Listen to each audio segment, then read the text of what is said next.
सफ़र एक यात्रा जहाँ हर कदम पर हमें अपने भीतर और चारों ओर की सुंदरता को खोजने का मौका मिलता है। मंजिल जितनी महत्वपूर्ण होती है, रास्ता भी उतना ही कठिन और महत्वपूर्ण। ऐसे ही ये एक कहानी है हमारे छोटे से सफ़र की, जिसमें शुरुआत तो थोड़ा कठिन होती है, मगर आज तो शुरू में फट रही थी पर अब मजा आ रहा है। बार बार थकने के बाद भी वो जयकारा हर हर महादेव।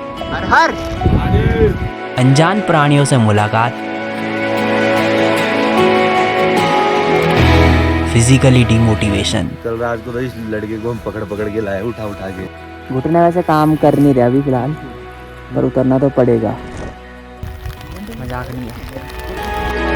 मंजिल से पहले की उम्मीद मैं एक हिम्मत भी सी, वरना हिम्मत नहीं हो रही, मैं हाथ भी बाहर निकाल। और उस तक पहुंच जाने की खुशी। भाई जो हमने हर मोड़ के बाद एक उम्मीद लगाई है कि इस मोड़ के बाद कुछ दिखेगा, इस मोड़ के बाद कुछ दिखेगा।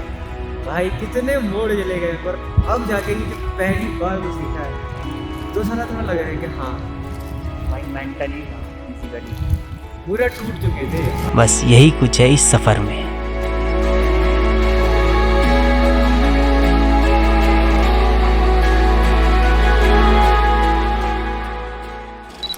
पिछले साल 5 जून 2023 को हमने तुंगनाथ का ट्रैक किया था, तो सोचा इस बार उसी दिन रुद्रनाथ में होंगे। इस तारीख के पीछे का कारण तो आगे बताऊंगा।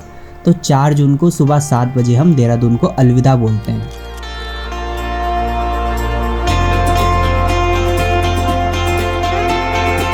वैसे हमारा रूट मैप काफ़ी सिंपल था। हमें मेन पॉइंट होते हुए एक ही लेन में जाना था। देहरादून से निकलकर पहले हमें जाना था ऋषिकेश, फिर शिवपुरी के रास्ते होते हुए अपने पहले प्रयाग यानी कि देवप्रयाग में। देवप्रयाग से आगे पड़ेगा श्रीनगर। श्रीनगर के बाद हमारा आएगा सेकंड प्रयाग रुद्रप्रयाग। रुद्रप्रयाग के गांव नगरसू होते हुए हमें पहुंचना है गौचर। देन उसके बाद हमारे सफ़र का थर्ड एंड फोर्थ प्रयाग यानी कि कर्णप्रयाग, और नंदप्रयाग के बाद पहुँचना है हमें गोपेश्वर, जो कि मेन लोकेशन है। गोपेश्वर से 10 किलोमीटर आगे है सगर विलेज, जहाँ से रुद्रनाथ का ट्रैक शुरू होता है। तो ये हमारा मेन एक रूट मैप था। अब क्योंकि रुद्रप्रयाग तक हम पहले भी आए हैं, इसलिए इससे आगे का रास्ता ध्यान रखना ज़्यादा ज़रूरी था। सफ़र काफ़ी लंबा होने वाला है, तो टाइम मैनेजमेंट भी ज़रूरी है।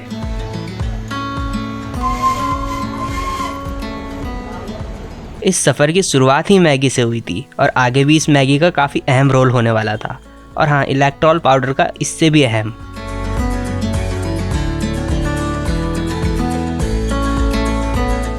अब जैसा कि पिछले साल का हमारा सफ़र बहुत अच्छा गया था बिना किसी रुकावट के, एक यही वजह थी कि हम इस साल भी इसी दिन जाना चाहते थे। चलो भाई श्रीनगर क्रॉस करते हैं। अब तक का रास्ता पूरा इजीली कवर हो गया कि तभी आता है रुद्रप्रयाग, और यहाँ से शुरुआत होती है हमारे प्लान के अपोजिट होने की। एक बार रूट मैप दोबारा देखते हैं। रुद्रप्रयाग तक तो हम सही पहुँच गए थे। उसके आगे हम लेफ्ट को चले जाते हैं अगस्त मुनि वाले रूट पे। तभी ध्यान आता है कि यहाँ से तो उखीमठ को जाते हैं, तो वापस होते हैं और राइट की तरफ मुड़ते हैं, जहाँ हम किसी से रास्ता ना पूछने की गलती करते हैं और छोटे से साइन बोर्ड पर लिखे गोपेश्वर रास्ते को फॉलो कर देते हैं। जबकि हमें रुद्रप्रयाग से नागरासु होते हुए जाना था, पर अब हम जा रहे थे पोखरी से होते हुए कर्णप्रयाग। 20 kilometre wrong way. यही होता है भाई जब अपनी ही धुन में चल रहे होते हैं, इसलिए लंबे सफ़र में रास्ता पूछ लेना ही सही रहता है। सगर गांव कितना दूर होगा यहाँ से? सगर सगर सगर सगर गांव सगर कौन सा गाँव है इधर? रुद्रनाथ हो। रुद्रनाथ। तुम कहाँ आ गए रे? गोपेश्वर जाना है हमें। गुजर जाना है? हाँ, और यहाँ कहाँ जाए तू? तो यहीं से तो जाना है, बल लॉन्ग रास्ता है वाली वाला। ये लोग है। हाँ, यहाँ से तुम पोखरी जाओ, पोखरी छापला आपला से घूम लो। पोखरी गाँव 20 किलोमीटर हमने गलत रास्ता ले लिया भाई। ये वाला, ये कच्ची रोड है और ये जाती तो गोपेश्वर को है, पर बहुत गलत है। 20 किलोमीटर हम गलत है। इतना आगे थे, हम पीछा नहीं जा सकते, इसलिए इसी रोड पे आगे बढ़ रहे हैं। 2 काफल चोर देहरादून से आए सीधा।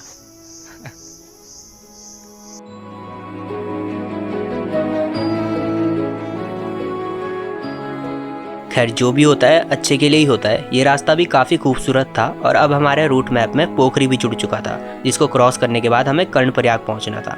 लेकिन पोखरी की सुंदरता देखते हुए हमें रुकना ही पड़ा। तो अभी हम पहुँचे हैं कर्णप्रयाग से 28 किलोमीटर पहले एक बहुत सुंदर गांव पोखरी में।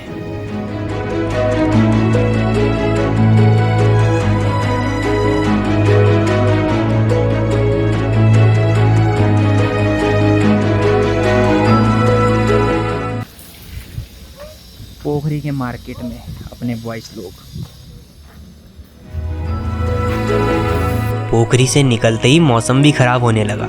ये रास्ता जितना खूबसूरत था उतनी ही यहाँ सुविधा कम, और हम में से सिर्फ एक ही बंदे के पास रेनकोट था, तो बिना रुके और बिना भीगे हमें कर्णप्रयाग पहुँचना था। अब बिना भीगे हम पहुँच तो जाते हैं, बस थोड़ा टाइम ज़्यादा लग जाता है। पहुँचते ही बारिश भी तेज़ हो गई थी, तो सोचने लगे कि आगे जाना रिस्की ना हो, इसलिए यहीं स्टे कर लेते हैं। मगर कल हमें रुद्रनाथ पहुँचना ही था किसी भी हाल में, जो कि ऐसे तो पॉसिबल नहीं था।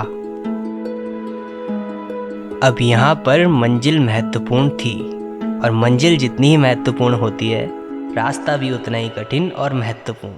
तो बिना किसी देरी किए हम कर्णप्रयाग मार्केट से रेनकोट खरीदते हैं और इस तेज़ होती हुई बारिश में अपने एक्साइटमेंट के छाते के साथ निकल पड़ते हैं नंदप्रयाग से होते हुए गोपेश्वर की ओर।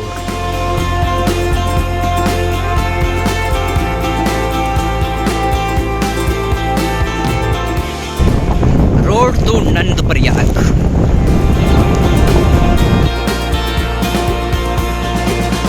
Finally we reach Nandprayag at 7:50 PM. Now road to Gopeshwar. Let's go.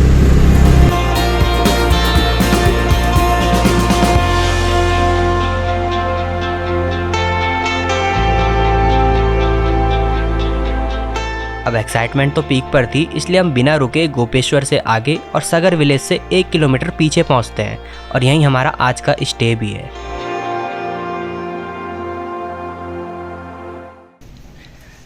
तो भैया पहुंच गए हम अपनी डेस्टिनेशन पे, और मिल गया है हमें एक छोटा सा रूम। छोटा नहीं, काफ़ी बढ़िया है।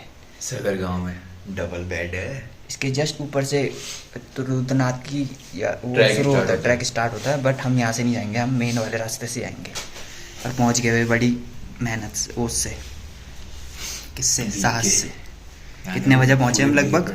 हम पहुंचे अभी 9 बजे। 9 बजे पहुंच गए। फिर 9 ठीक बजे। 9 बजे 7 बजे देहरादून से निकले थे, समझ लो 9 बजे पहुँच गए। 7 बजे देहरादून से निकले। लगा 6 दे बजे?